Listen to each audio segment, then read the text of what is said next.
다음 문제 1-2번입니다. 문제 1-2번인데 문제 1-2번은 뭐 그렇게 어려운 건 아니에요. 뭐냐면 자, 이제 채무자한테 부동산이 있다고 했죠. 부동산이 있어서 채권자가 가압류를 했는데 채무자한테 을소유에 다른 부동산이 있더라 이거예요. 2번 부동산이 있었어요. 그럼 이 경우 갑이 채권자 대위권을 행사할 수 있을까요? 못합니다. 왜? 채권자 대위권의 행사 요건 5가지 중에 뭐가 있어요? 보존의 필요성이라는 게 있었죠. 보존의 필요성. 뭐다? 채권자 대위권은 갑이 을의 권리를 대신 행사해가지고 을한테 그 재산권을 기속시키는 거지 자기 채권의 우선 변제를 하는 게 아니잖아요. 채권자 대위권 제도의 취지가 뭐예요? 을의 총 채권자, 갑을 포함한 모든 채권자에 대한 공동담보이기 때문에 을 앞으로만 기속을 하는 거예요.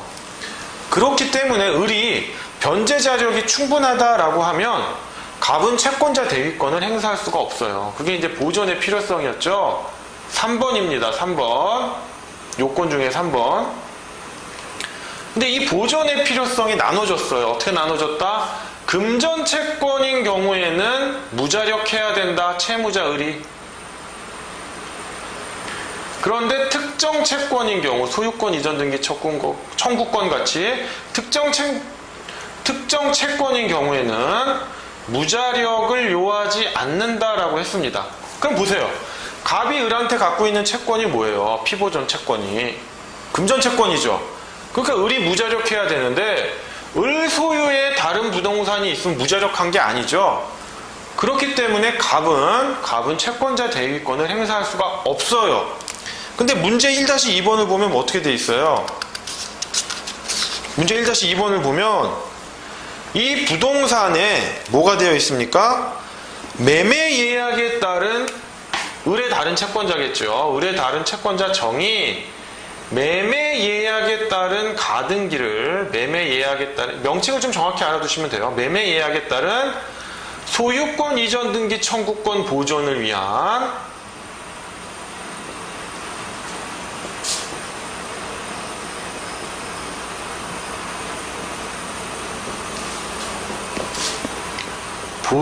위한 가등기를 했다 이겁니다.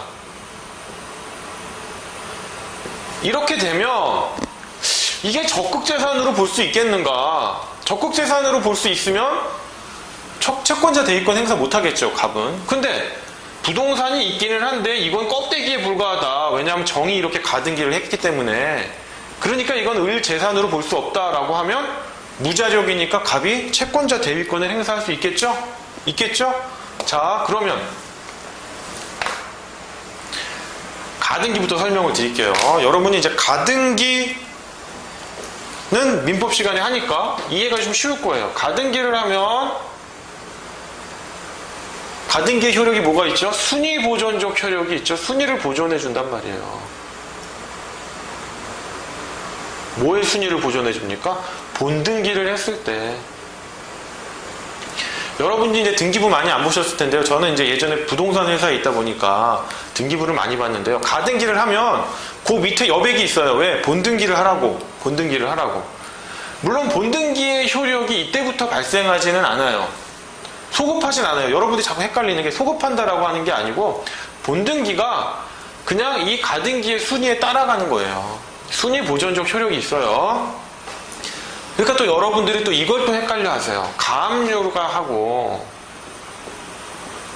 본압류를 하잖아요. 제가 아까 가압류랑 본압류의 차이가 뭐다? 얘는 집행권원이 있는 거예요. 집행권원은 뭐다? 확정 판결 같은 거. 너의 채권은 확실히 있다라고 이제 국가기관이 인정을 해준 거고, 가압류는 집행권원이 없어요. 그냥 갑이 스스로 주장하는 거예요. 나 1억 원 채권이 있으니까 일단 내 을의 재산을 동결시켜야 돼 라고 하니까 가압류를 해준 거고, 이 경우에는 국가기관이 인정을 해줬으니까 가압류 할 필요가 없죠. 본압류로 막바로 들어갈 수 있는 거죠. 자, 가압류를 하고 뒤에 확정 판결을 받아서 본압류를 하니까 아이고 이렇게 소급하는 거 아니에요 라고 하는데 천만의 말씀이에요. 가압류랑 본압류는 달라요. 가압류 결정 명령이 제3채무자에게 송달되거나 또는 채무자에게 송달되거나 부동산 가압류의 경우에는 부동산 등기부에 기입 등기를 했을 때 발생하는 거고, 본압류는 본압류대로 따로 효력을 발생하는 겁니다. 본압류도 마찬가지예요. 채무자나 제3채무자에게 송달되거나 부동산 압류의 경우에는 등기부에 압류 등기를 했을 때 각각 효력을 발생하는 겁니다. 오해하시면 안 돼요. 자, 어쨌든 이제 가등기를 했는데 이 매매 예약에 따른 소유권 이전 등기 청구권 보존을 위한 가등기가 뭐냐? 자, 이 경우가 이제 제가 또 이제 부동산 회사 다니다 보니까 또 알게 된 사례인데, A가 B한테 매매 대금을 받아요. 뭐 1억 원 이렇게 받아요. 그리고 이렇게 이제 아파트를 넘겨준다고 쳐요. 그럼 B 입장에서는 1억 원 다 쏘고 아파트 받아서 소유권 이전 등기 격려하면 깨끗해지죠. 근데 A가 머리를 잠깐 굴리는 거예요. 나쁜 짓을 하려고 굴리는 건 아니고 약간 세금을 줄이려고. 자, 서울 같은 대도시 수도권은요, A가 2년 보유하고, 요건 시험에 안 나와요. 그냥 여담이에요. 2년 보유하고 3년 실거주를 해야 양도세, 양도소득세, 중과세를 안 당해요. 중과세를 안 당합니다. 양도세를 내긴 내는데 조금 내요. 중과세는 많이 내는 거고. 그러니까 A가 한 1년 11개월 살다가 B한테 팔려고 하는 거예요. 팔다 보니까 이거 1개월만 더 채우면 양도소득세를 좀 줄일 수 있는데 라고 해서 B한테 부탁을 해요. 그러지 말고 근데 아파트 넘겨주는데 한 달 뒤에 넘겨주면 안 돼. 근데 B 입장에서는 잔금 다 치렀는데 웃긴 소리 하지 말라고 그러죠. A를 어떻게 믿고. 거래의 세상은 살벌합니다. 그러면 B 입장에서도 조건을 제시해요. 그럼 이거 조금 깎자. 그리고 나도 안전하게 가등기 치겠다 그래요. 가등기 치겠다. 가등기 한다란 말이죠. 그때 하는 게 바로 매매 예약에 따른 소유권 이전 등기 청구권 보존을 위한 가등기예요. 자, 매매 예약은 뭐예요? 예약 완결권이라는 형성권이 부여되죠.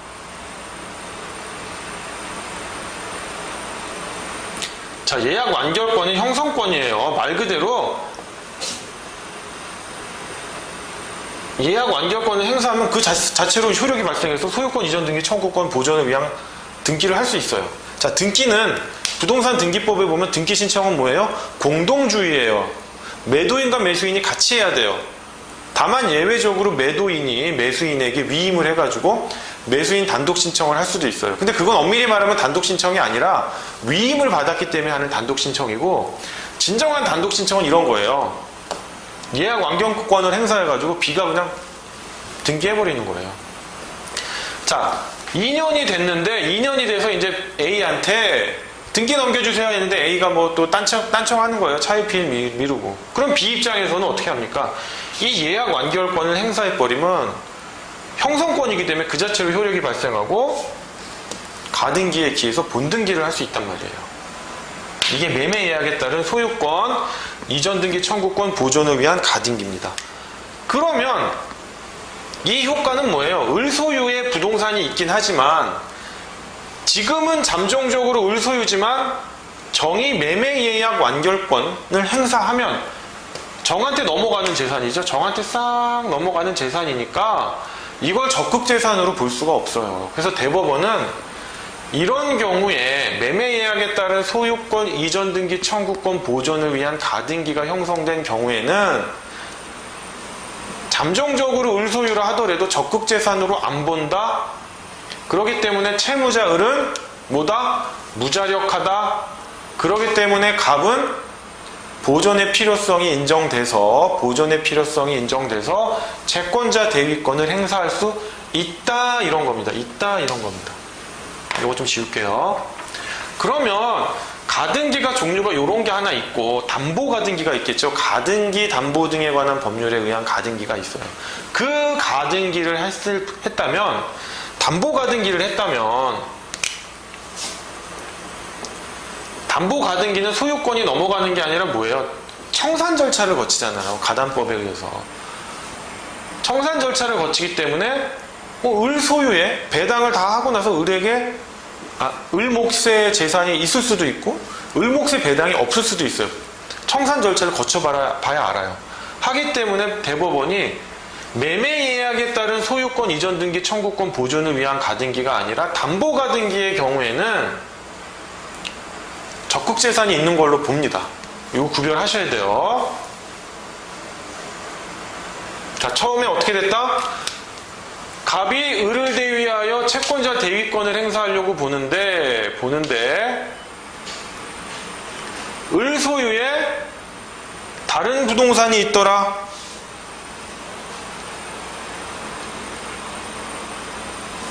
을 소유에 다른 부동산이 있더라 라고 하면 채권자 대위권 행사 못하죠. 적극재산이 있으니까 보존의 필요성이 없어요.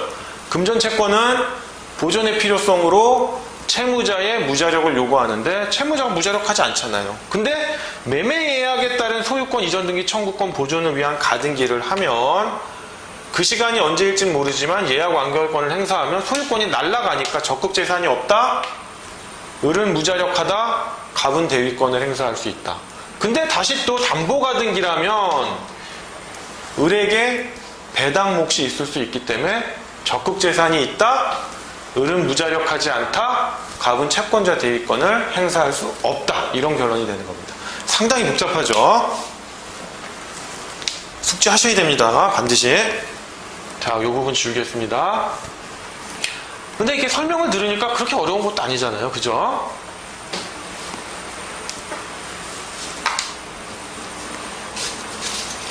조금 의문 가지시는 분들이 있어요. 이거 부동산 1번 있는데 애초에 문 1-1에서도 채권자 대위권 행사할 수 없는 거 아니에요? 라고 하지만 매매를 했잖아요. 매매를 했으니까 을은 문제 1-1에서는 무자력하다는 걸 전제로 하는 겁니다. 자, 그러면 문 1-3이에요. 문 1-3. 갑이 을을 대위하여 병에게 1억 원의 금전 지급을 구하는 소송을 했어요. 근데 그 소송 계속 중에 을의 다른 부동산이 또 있었네요.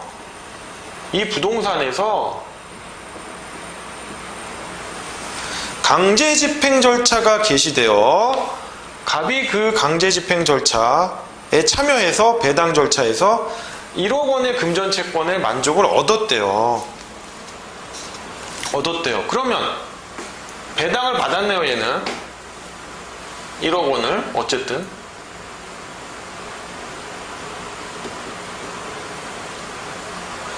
그럼 저 1억 원의 피보존 채권이 존재합니까? 안 합니까? 안 하죠. 안 했는데도 소송을 제기한 거예요. 나쁜 놈이네요. 자, 그러면 채권자 대위권 행사 요건 중 뭐가 있어요? 1번. 피보존 채권의 존재죠. 피보존 채권의 존재. 피보존 채권이 지금 없죠. 부존재하게 됐죠. 그러니까 피보존 채권은 뭐다? 당사자 적격에 관한 거다. 채권자 대위 소송에 있어서 대법원은 채권자 대위 소송을 제3자 소송 담당 중 법정 소송 담당 아니면 제3자 법정 소송 담당 이렇게 쓰셔도 되고요. 당사자 적격으로 보고 이거는 소송 요건이니까 이것을 결여하면 어떻게 된다? 부적법 각하한다. 본안전 항변 사유라는 거죠.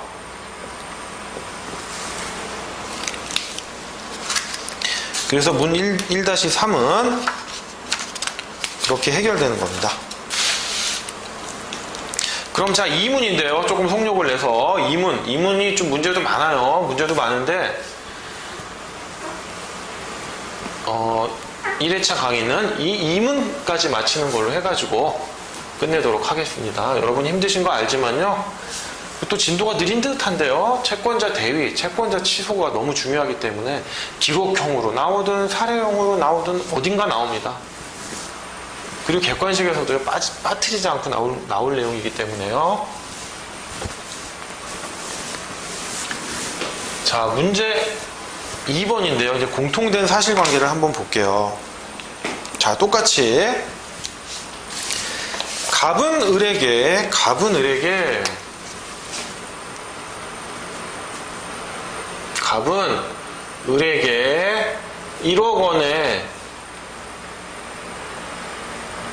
1억 원의 금전을 대여해 주었다. 저의 화살표는 뭐다?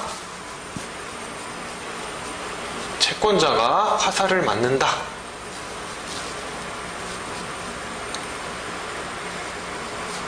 라는 거예요. 그 을은 병으로부터 병소유의 토지를 매수를 했어요. 병으로부터 토지를 매수했네요. 매매대금을 뭐 줘야겠죠. 매매대금을 뭐 줬는지 안 줬는지 모르겠지만 줬다고 쳐요.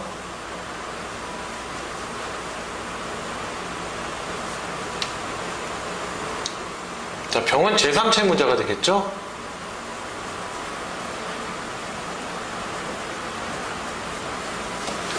하지만 토지는 넘겨오질 않았어요. 왜 넘겨오질 않았을까요? 세금 문제 때문에 넘겨오지 않았답니다. 그럼 토지는 일단 병 명의로 있는 거예요. 근데 갑이 야 빨리 1억 줘. 그러니까 을이 나 돈은 없고 토지로 갚으면 안 될까? 자, 이게 뭐죠? 대물변제죠. 대물변제를 했는데 아직 을 명의로 소유권 이전 등기가 안 돼 있잖아요. 안 되니까 갑 입장에서도 답답한 거예요. 아니 빨리 토지를 주던가 1억을 주던가 토지로 대물변제했으면 빨리 토지를 주던가. 지금 토지는 또 병 앞에 있잖아요. 어쨌든 이제 대물변제 약정을 한 거예요. 대물변제를 통해서 1억 원의 구채권은 소멸했겠죠. 신채권이 뭡니까? 대물변제에 기한 소유권 이전 등기 청구권이 또 돼버렸네요. 피보존 채권이 바뀌었죠. 자, 그러면 이 와중에서 갑이 을에게 빨리 소유권 이전 등기 넘겨줘 라고 하니까 을이 딴 마음이 생기기 시작한 거예요. 뭐냐면 이 토지가 급등을 했네. 그러니까 주기가 싫은 거예요. 주기가. 심지어는 이런 얘기도 하죠. 토지가 1억 5천으로 올랐단 말이에요. 오르면 나 1억 갚으려고 이 토지를 줬는데 알고 봤더니 1억 5천 갚은 꼴이 되잖아요. 그러니까 5천만 원만 뭐 차액을 줄래? 뭐 이런 식으로 또 거절을 해요. 그러니까 갑 입장에서 화가 나죠. 화가 나니까 소송을 하긴 하는데 일단 어떻게 해야 돼요? 요 토지를 고정을 시켜놔야 돼요. 고정을 안 시키고 병이 땀만 먹고 뭐 이런 사람들한테 판매를 했다, 매매를 했다라고 하면 토지를 못 받아와요. 물론 불법행위에 기한 뭐 손해배상 청구, 채무불이행에 기한 손해배상 청구 이론상 다 가능하죠. 사례 문제 있을 때 써줘야겠죠. 근데 갑 입장에서는 돈 받는 게 아니라 토지 받고 싶은 거예요. 토지도 올랐으니까. 사람 심리가 다 그래요. 그러면 그냥 소송을 제기하는 게 아니라 여기다 처분금지 가처분을 해놔야 됩니다.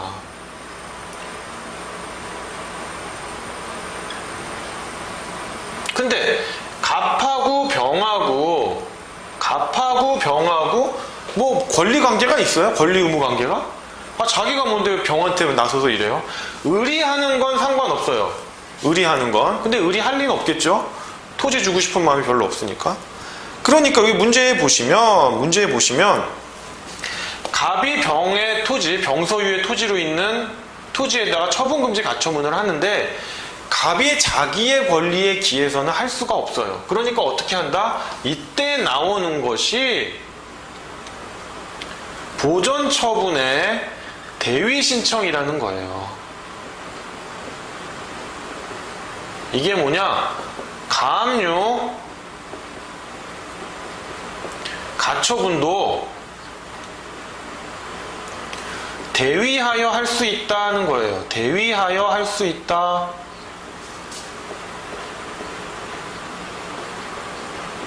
요거 간단히 설명드리면, 자, A가 있고 B가 있어요. 토지를 넘겨받아야 돼요. 토지를 이렇게. 토지를 넘겨받아야 되는데 B가 차일피일 미뤄요. 그러니까 A가 뭐? 소유권 이전 등기 청구권을 보존하기 위해서 토지에다가 가압류나 처분금지 가처분을 할 수가 있어요. 자기 채권에 기해서. 자, 제가 보존 처분은 뭐가 필요하다고 그랬어요? 피 보존 권리 2번 보존의 필요성이 필요하다고 했죠? 펜 좀 바꾸겠습니다. 보존의 필요성이 필요하다고 했죠? 이때 피보존 권리는 소유권 이전 등기 청구권이 되는 거예요. 이거를 내가 지키고자, 보존하고자 너의 토지에다가 가압류 가처분을 한다. 이게 FM이에요. 가장 일반적인 모습인데 A의 채권자 또 C가 있단 말이에요. C가 사실은 A랑 또 토지를 매수하기로 했던 거예요. B한테 토지를 넘겨오면 C한테 또 토지 줄게. 그러면 C도 뭐가 있어요? 소유권 이전 등기 청구권이 A한테 있잖아요. 그런데 A한테 뭐 가압류하거나 가처분할 게 뭐 있어요? 토지가 뭐 있어야지. 그러니까 A가 B한테 갖고 있는 이 소유권 이전 등기 청구권을 채권자 대위권을 이용해서 A를 대위하여 가압류 가처분을 하는 거예요. 그럼 자세히 보세요. 채권자 대위권으로 보면 이 앞에 소유권 이전 등기 청구권은 뭐가 돼요? 피 보존 채권이 되죠. 그죠? 얘는 뭐가 돼요? 피 대위 채권이 되죠.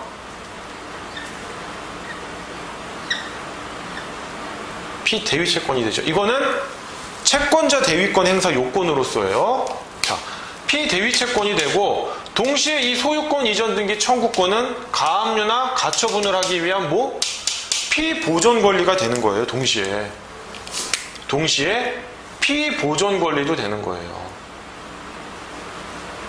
네, 아래까지 뭐 보이시나 모르겠네요. 피보존 권리도 되는 겁니다. 그러니까 판결문, 판례를 읽을 때 잘 읽으셔야 돼요. 아, 뭐 피보존 권리니까 자꾸 이걸로 오해를 하시는 분들이 있는데 C는 A에 대하여 가지고 있는 소유권 이전 등기 청구권을 피보존 채권으로 해서 A를 대위하여 B에게 비소유의 토지에 A가 B에 대하여 갖고 있는 소유권 이전 등기 청구권을 피보존 권리로 하는 가압류 가처분을 할 수 있다. 대신 행사하는 피대위 채권은 요 소유권 이전 등기 청구권이다. 다시 한번 C가 A에 대하여 가지고 있는 소유권 이전 등기 청구권을 피보존 채권으로 하여 A를 대위하여 A가 B에게 가지고 있는 소유권 이전 등기 청구권을 대위 행사하여 이를 피보존 권리로 하는 가압류 가처분을 할 수 있다. 이렇게 되는 겁니다. 이때 피보존 권리는 보존 처분의 요건인 거예요. 요거는 채권자 대위권으로서의 요건인 거예요. 용어를 헷갈리시면 안 돼요. 자, 그래서 지금 문제 2-1이 이겁니다. 이거 좀 지울게요.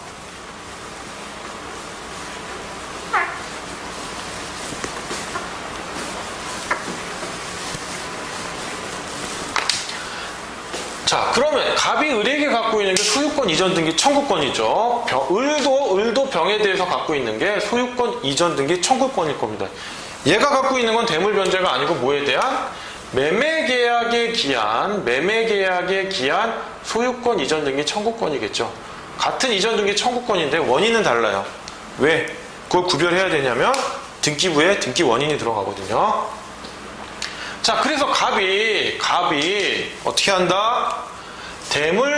갑이 아까랑 똑같이 설명드리는 거예요. 갑이 을에 대하여 가지고 있는 대물 변제를 원인으로 하는 소유권 이전 등기 청구권을 피보전 채권으로 하여 을을 대위하여 을이 병에게 가지고 있는 매매계약에 기한 소유권 이전 등기 청구권을 대신 행사하여 또는 피대위 채권으로 하여 매매계약에 기한 소유권 이전 등기 청구권을 피보전 권리로 하는 병소유의 토지에 처분금지 가처분을 했다는 거예요.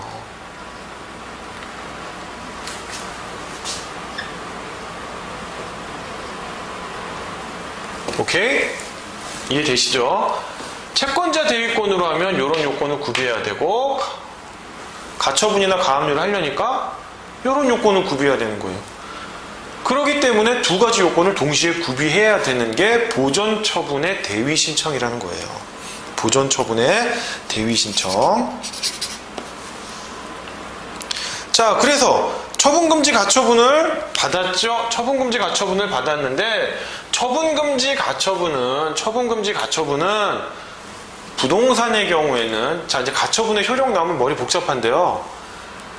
등기부에 기입하는 게 있고, 안 하는 게 있고, 뭐, 종류에 따라 여러 가지가 있어요. 여러 가지가 있는데, 그냥 복잡하게 생각하지는 마세요.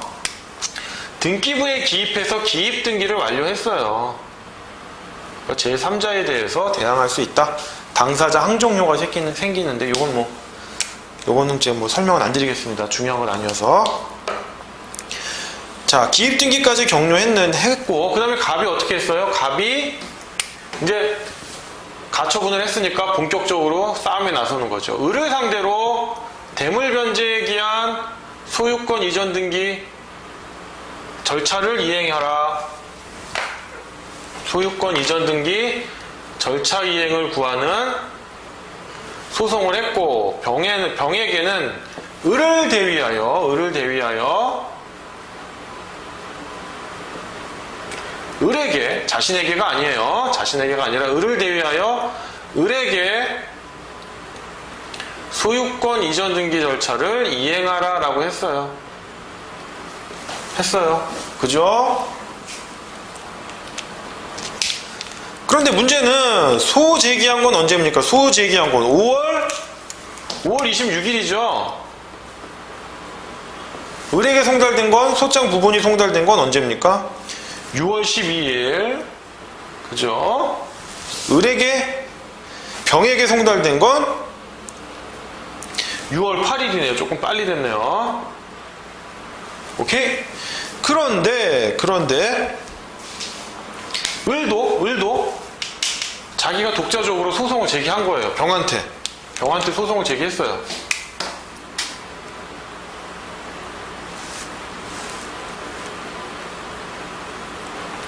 소유권 이전 등기 절차를 구하라 라고 했는데, 접수는 언제 했다? 5월 18일 날 했죠.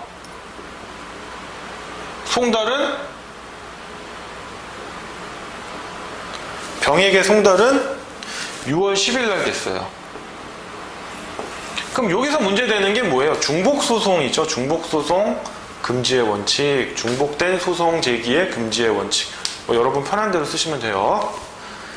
자, 그런데 이걸 보고 막바로 중복된 소송 금지의 원칙 쓰시면 맞긴 맞는데 배점에서 점수를 못 받죠.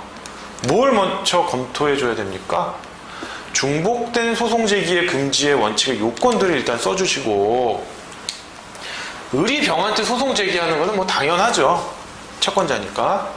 그런데 갑이 제기한 건 채권자 대위 소송이란 말이에요. 그래서 갑이 을을 대위하여 병에게 제기한 소송과 을이 병에게 제기한 소송이, 즉 채권자 대위 소송도 중복된 소제기 금지 원칙이 적용되느냐라고 이걸 먼저 써주셔야 돼요. 분명히 배점이 있단 말이에요. 그걸 써주시고 나서 이게 중복된 소송에 해당되면 어느 게 전소고 후소냐를 판단해 줘야 되는데, 여러분들이 막바로 단정하시는 분들이 있어요. 단정하시면 안 되고 그 전 단계부터 사고하셔야 돼요. 여러분이 봤을 때 뭐 당연하지라고 하지만 배점이 있단 말이에요. 그 부분을 언급을 해주시고 들어가야 돼요. 자, 그럼 시간 관계가 어떻게 됩니까? 을은 5월 18일 날 접수를 했는데, 접수는 빠르죠. 송달은 늦게 된 거잖아요.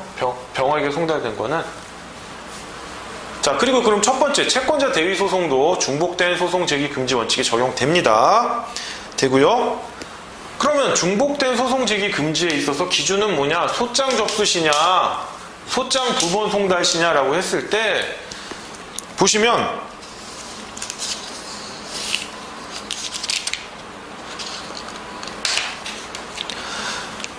중복 소송에 있어서 전소와 후소의 판별 기준은 소송 계속의 선우, 즉 소장 두 번의 송달일자의 선우에 의한다라고 해서 소장 두 번 송달일은 갑이 빠르죠. 접수는 좀 느리다 하더라도. 그래서 갑이 제기한 소송이 전소가 되고 을이 제기한 소송이 후소가 되는 겁니다. 그래서 을이 제기한 소송이 중복된 소송 제기 금지로서 부적법 각하되어야 한다라는 거예요. 부적법 각하되어야 한다. 근데 여기 문제에 보시면 물론 이제 소송 계속이 뭔지는 이제 각주에다 써놨고요. 이 부분은 뭐 한번 참고하시기 바랍니다. 자, 전소의 제기인데 여기서 문제를 또 제기하시는 분이 있어요. 뭐냐? 그래요. 소장 두 번 송달일이 내가 좀 졌네. 소장 접수는 빨랐는데 소장 두 번은 얘가 빠르네. 인정해요. 근데 을이 이런 또 딴지를 걸 수가 있어요. 처분금지 가처분이 되어 있었잖아요. 먼저 소송, 갑이든 을이든 갑의 소송이든 을의 소송이든 그거보다 먼저 처분금지 가처분이 되어 있었잖아요. 근데 선생님 이건 처분금지 가처분은 갑이 한 거잖아요. 갑이 했지만 갑이 자신의 권리에 기해서 한 게 아니라 을을 대위하여 을의 권리에 기해서 한 거잖아요. 그러니까 을이 딴지를 제기할 수 있어요. 소장 두 번 송달일이 6월 8일이고 내가 그거보다 밀리는 건 아는데 내 권리로 한 처분금지 가처분이 갑이 제기한 소송보다 앞서지 않아 라고 주장할 수 있죠. 하지만 중복된 소송 제기 금지에 있어서 보존 처분으로 판단하지는 않는다라는 점, 그 부분 하나 체크해 주시고요. 뭐 간단한 쟁점이지만 체크해 주시고, 그 다음에 이런 의문을 제기하시는 부분이 있어요. 선생님, 소송이 을이 빨랐네요. 그쵸? 접수는 빨랐어요. 두 번은 늦게 송달됐지만. 그러면 을은 권리를 행사한 거잖아요. 그지? 그러면 채권자 대위권 행사 요건 중에 뭐가 있어요? 5번째, 채무자가 권리를 행사하지 않을 것이라고 있는데 권리를 5월 18일 날 행사했으니까 5월 26일 날 소를 제기한 갑의 소제기 행위는 채권자 대위권 행사 요건 중 5번 사실, 권리불행 행사 요건 사실을 충족하지 못한 거 아니냐라고 볼 수도 있어요. 맞아요. 그걸 이유로 갑의 소송을 각하해도 무방합니다. 소장 두 번이 먼저 접수됐다 하더라도, 소장 두 번이 먼저 병에게 송달됐다 하더라도 양자의 우월 관계는 없어요. 그러니까 법원으로서는 갑의 소송 제기가 채권자 대위권 행사 요건 중 5번 채무자의 권리불행사에 해당하지 않는다라고 해서 각하해도 되고, 을의 소송을 너 소장 두 번이 늦게 송달돼서 갑이 제기한 소송보다 늦게 송달돼서 중복된 소송 제기 금지 원칙에 위배된다라고 해서 각하해도 무방합니다. 자, 그게 2-1번입니다. 자, 그럼 문제 2-2번으로 들어갈게요.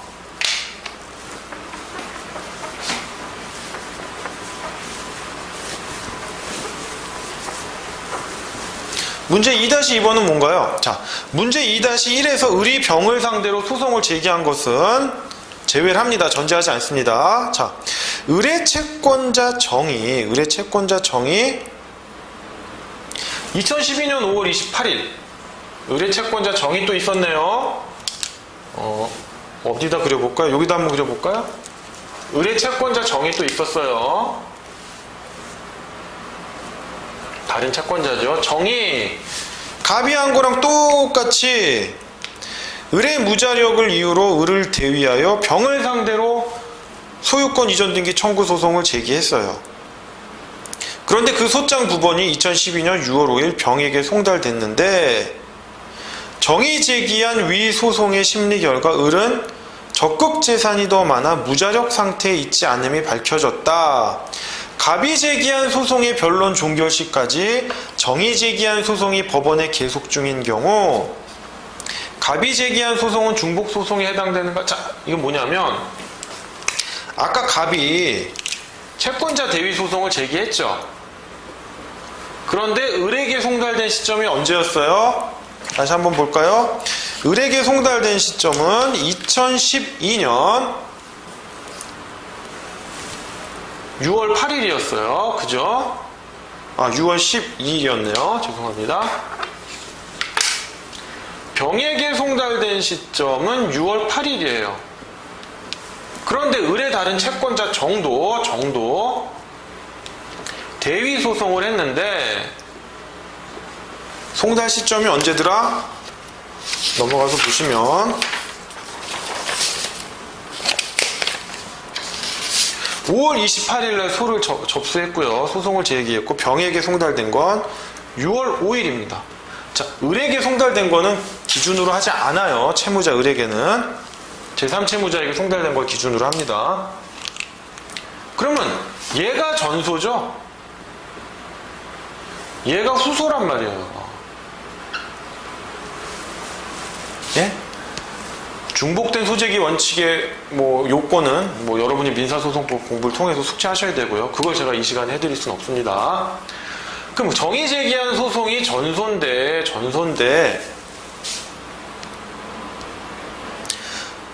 정의 제기한 위 소송의 심리 결과 을이 무자력 상태에 있지 않았대요. 을은 무자력이 아니래요.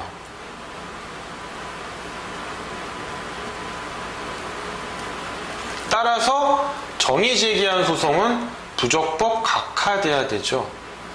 또 의문을 제기하시는 분들이 있어요. 선생님, 을이 무자력이 아니면 정의 제기한 소송이 각하되잖아요. 채권자 대위권 행사 요건으로서 보존의 필요성을 충족하지 않기 때문에 3번이죠. 3번. 그러면 갑도 부적법 각하돼야 되죠. 왜 갑이 제기한 채권자 대위 소송은 살아있어요? 라고 의문을 제기하시는 분이 있는데, 자, 보존의 필요성 다시 설명드릴게요. 보존의 필요성이 있어야 되는데 나뉘었잖아요. 뭘로? 금전 채권의 경우에는 무자력해야 된다. 그죠? 특정 채권, 소유권 이전 등기 청구권 같은 특정 채권은 무자력을 요하지 않았어요. 자, 갑이 제기한 소송은 뭐예요? 채권자 대위 소송이고, 을이 정의 제기한 소송도 채권자 대위 소송인데, 갑의 피보전 채권은 뭐예요? 대물 변제를 원인으로 한 소유권 이전 등기 청구권이니까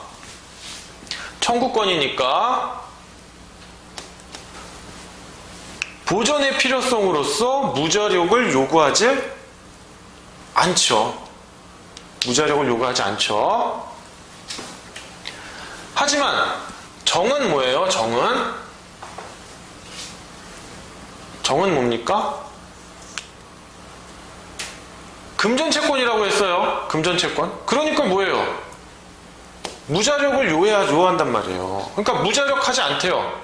그러니까 정의 제기한 채권자 대위 소송은 각하될 수밖에 없는 거예요. 그런데 전소가 각하되면 후소는 갑자기 전소로 부활하느냐? 이게 바로 이 문제의 쟁점이에요. 자, 첫 번째는 뭐다? 보존의 필요성에 대해서 너 알고 있니? 제대로? 그래. 나의 첫 번째 관문을 통과했어? 그럼 두 번째 관문은 뭐야? 전소가 각하되면 후소가 전소로 뒤바뀌나요? 요걸 묻는 거예요.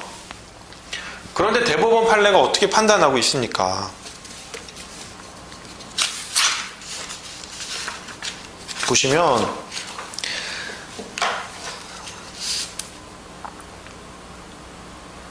자, 이 경우부터 한번 볼까요? 이 경우 갑이 병을 상대로 제기한 후소가 전소의 부적법 각하 사유로 인하여 중복소송 금지 원칙의 적용을 받지 않을 수 있는 여부가 문제된다. 하지만 대법원은 중복소송 금지는 소송 계속으로 인하여 당연히 발생하는 소송 요건의 하나로서 이미 동일한 사건에 관하여 전소가 제기되었다면, 전소 이거죠. 설령 전소가 소송 요건을 흠결하여 부적법하다고 하더라도 후소의 변론 종결시까지, 사실심 변론 종결시겠죠, 취하, 각하 등에 의하여 소송 계속이 소멸되지 않는 한 후소는 당연히 전소로서 부활되는 게 아니라 중복소송금지 원칙이 위배되어 각하를 면치 못하며, 이와 같은 법리는 채권자 대위 소송이 법원의 계속 중 다른 채권자가 동일하게 똑같이 채권자 대위 소송을 제기한 경우에도 이러한 법리는 마찬가지로 적용된다 이겁니다. 그래서 정의 제기한 소송은 부적법 각하되는 소송이지만 후소의 사실심 변론 종결시예요. 또 전소 이러지 마세요. 후소의 사실심 변론 종결시까지 각하되거나 취하되지 않는 한 오히려 갑의 소송이 후소로서 중복소송금지 원칙에 위배된다라고 하는 겁니다. 그래서 각하되겠죠? 문제들 좋죠? 이렇기 때문에 연수원 문제를 응용해서 푸는 게 여러분 공부에 많은 도움이 된다는 겁니다. 많은 쟁점이 내포되어 있고요. 우리가 그냥 피상적으로 알았던 쟁점들이 어떻게 문제되는지 여러분들이 아주 쉽게 이해할 수 있습니다. 그리고 문제를 어렵게 풀면요, 시험장 가서 웬만한 문제들은 다 쉽게 느껴져요. 자, 그래서 여기 제가 박스에 채권자 대위 소송과 중복 소송의 문제 있는데, 그냥 요거 민사소송법에 있는 쟁점만큼 제가 다 담을 수는 없었지만 시험장에 가서 쓸 수 있는 만큼만 제가 요약을 해놨으니까 읽어보시기 바랍니다. 자, 그럼 문제 2-3번인데요. 갑의 소송 제기 이후에 이제 정은 사라져야겠죠? 정의 소송은 없는 걸로 전제를 합니다. 물론 의리 제기한 소송도 없어요. 갑의 소송 제기 이후에 을이 병가의 매매 계약을 합의 해제를 해요.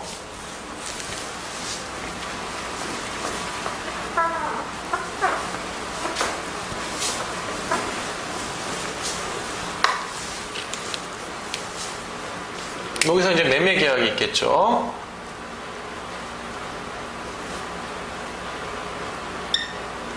토지는 병 앞으로 지금 있는 상태인 거예요.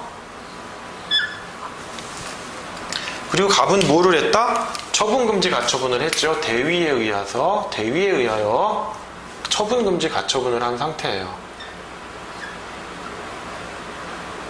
처분금지 가처분을 한 상태입니다. 자, 그러면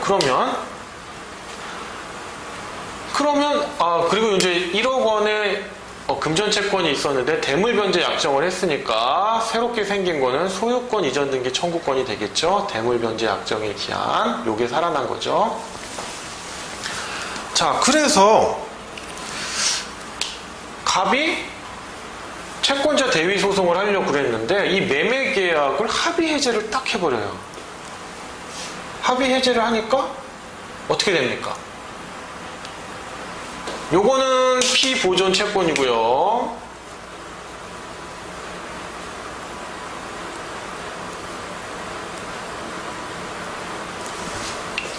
매매 계약에 기한 소유권 이전 등기 청구권이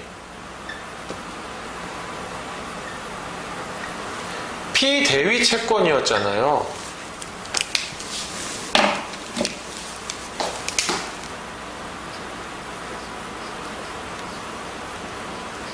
피대위 채권이잖아요. 이게 소멸이 됐네요. 매매 계약을 해제하니까. 해제에는 뭐가 있어요? 소급표가 있죠. 해지가 아닙니다. 해지는 장래에만 효력을 미치니까. 피대위 채권이 소멸되니까 갑이 채권자 대위권을 행사할 수가 없지요. 을을 대위하여 병에게 행사할 수 있는 권리가 없어진 거예요. 그러면 2-3번에 있어서 핵심은 뭐냐? 민법 제405조 2항을 아느냐예요. 민법 제405조 2항. 405조 2항 한번 볼까요? 채무자가 전항의 통지를 받은 후에, 즉 채권자 대위권 행사 사실을 통지받은 후에 그 권리를 처분하여도 이로써 채권자에게 대항하지 못한다라는 거예요. 이로써 채권자에게 대항하지 못한다. 자, 지금 문제 보면 갑이 일단 소송을 먼저 제기했죠. 1번 갑 소송 제기입니다.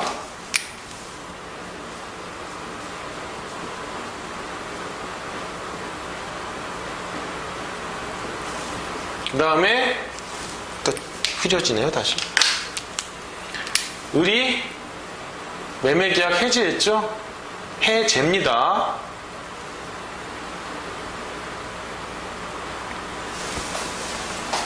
자, 이 매매계약 해지할 수 있어요. 을과 병은 뭐 자기 마음대로 할 수 있어요. 심지어는 이 매매계약에 기한 소유권 이전 등기 청구권에, 지금 가처분은 토지에 돼 있는 거고요. 이 소유권 이전 등기 청구권을 가압류할 수도 있어요. 조금 어려워지는데, 소유권 이전 등기 청구권을 가압류하더라도 매매계약을 해제할 수 있어요. 뒤에서 나오는데, 왜냐? 소유권 이전 등기 청구권이 가압류되면 소유권 이전 등기 청구권을 처분할 수는 없어요. 가압류의 처분 금지효에 반합니다. 뭐 가압류 효력까지 하면 너무 길어지니까 그 이제 설명 못 드리고요. 처분 금지효에 반해서 소유권 이전 등기 청구권을 처분할 수는 없는데, 소유권 이전 등기 청구권이 발생하게 된 뭐 기본적인 법률 관계까지 채무자의 처분의 자유, 즉 채무자 을의 처분의 자유를 구속할 수는 없다 그래요. 그래서 대표적인 게 뭐다? 해제, 취소, 무효, 계약 인수가 있어요. 계약 인수는 제3자로 이루어진 계약 인수는 안 돼요. 이건 포함이 안 되고, 제3채무자로 계약 인수되는 경우 있잖아요. 요것만 됩니다. 요것만, 일단 요렇게만 알아두세요. 나중에 설명드립니다. 요 네 가지 경우에는 기본적인 법률 관계를 처분할 수 있고, 기본적인 법률 관계가 처분되다 보니까 그 반사적으로 뭐예요? 거기서 파생되는 권리가 소멸돼가지고 이 권리에 가압류 등이 되어 있다라고 하더라도 가압류를 침해하는 게 아니에요. 그런데 저희 사안은 뭐예요? 저희 사안은 가압류도 안 돼 있기 때문에 당연히 매매계약 해지할 수 있죠. 그런데 매매계약을 해지하면 갑이 제기한 소송이 어떻게 돼요? 부족법 각하되잖아요. 피대위 채권이 없으니까. 그러면 민법 제405조 2항으로 가는 거예요. 민법 제405조 2항으로 가면 과연 갑이 을에게 채권자 대위권 행사 사실을 통지했다면 을은 매매계약을 해지하고 이거를 다툴 수가 없어요. 처분을 한 거기 때문에. 그러면 통지를 했느냐? 통지가 됐죠. 물론 별도의 통지를 한 건 아니고 어떻게 통지를 했어요? 갑이 소송 제기가 어떻게 이루어졌어요? 갑이 을에게도 소송을 제기하고 병에게도 이렇게 병합하여 공동소송을 제기했잖아요. 그러면 이 소송 고지, 즉 소장 두본 송달이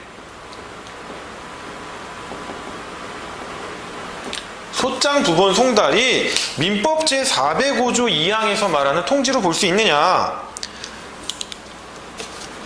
통지로 볼 수 있다는 거죠. 법원은 이 민법 규정을 넓게 해석해요. 보시면 민법은 통지를 한 경우만 규정하고 있지만 그와 같은 통지에 의하지 않더라도 어떠한 경위로든 채무자는 채권자의 권리 행사 사실을 안 후에는 그 권리에 관한 처분 행위를 할 수 없다라고 되어 있습니다.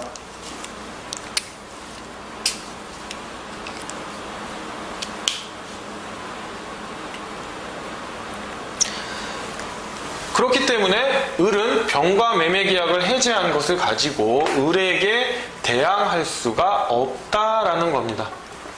없다라는 거예요.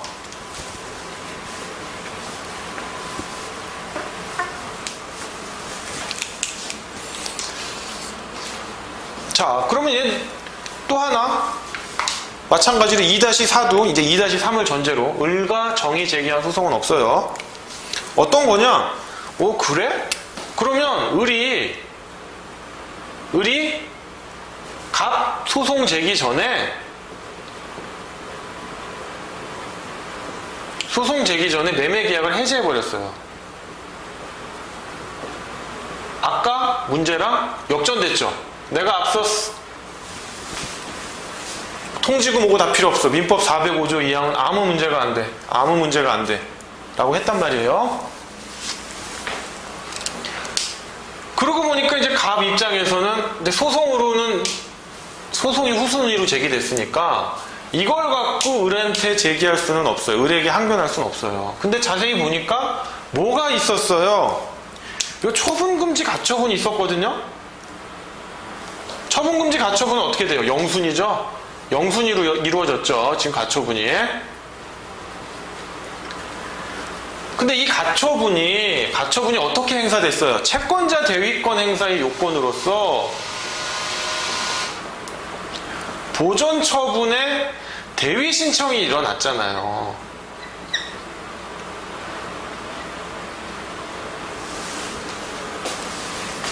그러니까 이게 채권자 대위권을 행사한 것으로 볼 수가 있어요. 이 가처분이. 그런데 이 가처분은 병에게만 통지가 되는 거거든요. 을에게는 통지가 됐느냐? 자, 첫 번째 요건, 채권자 대위권이 행사된 걸로 볼 수는 있어요. 가처분이. 그럼 첫 번째 요건을 통과했는데, 그럼 두 번째 요건, 통지라는 요건을 충족했냐 이거예요. 근데 문제 전제가 뭐예요? 통지했다고 되어 있죠?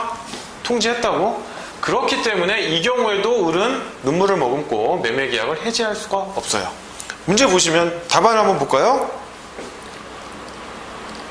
자, 채권자가 채무자와 제3채무자 사이에 체결된 부동산 매매 계약에 기한 소유권 이전 등기 청구권을 보존하기 위해, 자, 요거 판례 문구에 그대로 제가 옮긴 건데요. 요거 헷갈리시면 안 돼요. 그래서 소유권 이전 등기 청구권을 보존하기 위해, 이 보존은 뭐다? 채권자 대위권 행사 요건으로서 피보존 채권 말하는 게 아니라 보존 처분 신청할 때 피보존 권리로서의 보존을 얘기하는 거예요. 자, 보존하기 위해 채무자를 대위하여 제3채무자의 부동산에 대한 처분금지 가처분을 신청하여 가처분 결정을 받은 경우에 피보존 권리, 이제 나오죠. 피보존 권리가 뭐예요? 요거죠. 소유권 이전 등기 청구권을 행사한 걸로 볼 수 있으므로 채무자가 그러한 채권자 대위권 행사 사실을 알게 된 후에 그 매매 계약을 합의 해지함으로써 채권자 대위권 행사 사실을 알게 된 후에 채권자 대위권의 객체인 부동산 소유권 이전 등기 청구권을 소멸시켰다고 하더라도 이로써 채권자에게 대항할 수 없고, 그 결과 제3채무자 또한 그 계약 해제로서 채권자에게 대항할 수 없다라는 거예요. 없다라는 거. 물론 이제 통지는 문제에서 전제를 했죠. 통지가 됐다고. 다시 한번, 채권자가 채무자에 대하여 가지는 대물변제 약정에 기한 소유권 이전 등기 청구권을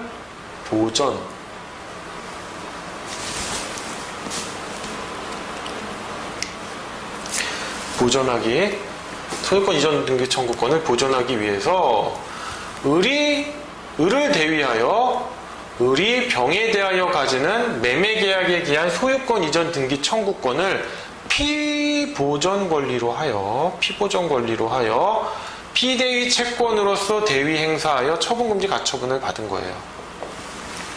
그러니까 결국 얘가 보존하고 싶은 건 뭐다? 이 소유권 이전 등기 청구권을 보존하고 싶은 거고, 제3채무자의 토지를 가처분해서 동결시키고 싶은 거죠.